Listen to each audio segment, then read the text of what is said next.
bohong lamun cenah di jero kubur teh teu aya sasak rame di jero kubur teh rame juljol kapanggih keke ieu saha ieu kasep amat ieu mah kasep amat ieu saha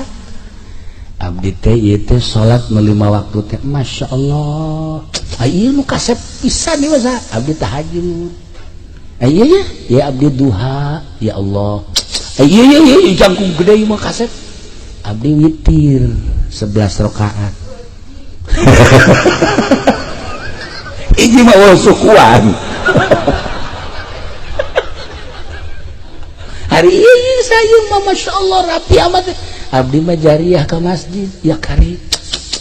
orenganan loba hari ieu abdi mah ieu ngawuruk teh magahan ngaji ih orenganan di jero kubur teh loba batur eta ngaromong kabeh nu kararasep nu sararengit tenang ulah bakal ngobrol sakedeung di bakal malaikat munkar nakir nanya tenang kami nu bakal ngajawab indah luar biasa nikmat jadi pengen dipae sia saha ieu ngamat saha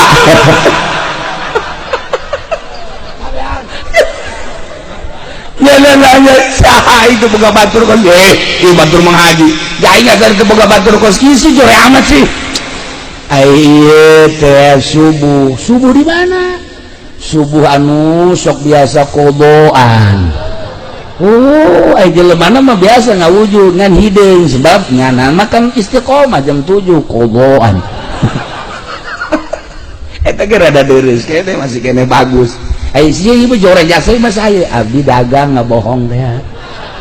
ieu mah nipu ieu mah sana bedak bawa amat abdi kreditan araraya kabeh masyaallah gari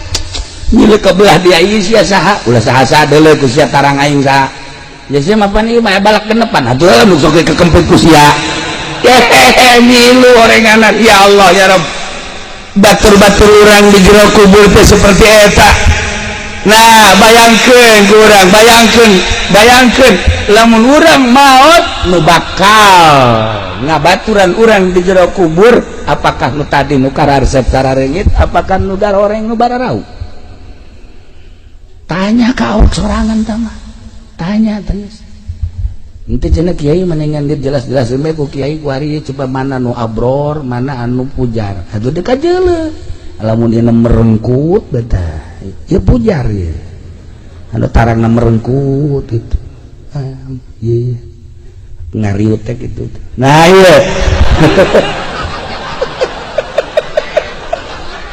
ieu bangsa pujar